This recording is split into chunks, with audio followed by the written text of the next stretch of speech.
What is good, guys, and welcome back to another video, another vlog, and of course another wrap job. Today I have no idea where we're going. I'm still yet to check the sat nav, but we have got some Mark 3 content for you because it is a Mark 3 Golf. I think it's a GTI, might be. Sunroof. He wants all his headliner, all his pillars doing in a nice black faux suede, so we're going to go ahead and do that. It should look similar to this stuff, maybe a bit darker, and yeah, no talking, let's get straight into it, and we'll see you there.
And we have now finished.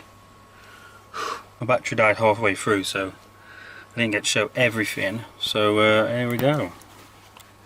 All pillars. He's already had all the black trims already, so it was just a case of putting them on. We did the suede gear knob, and literally everything at the back is done. Nice.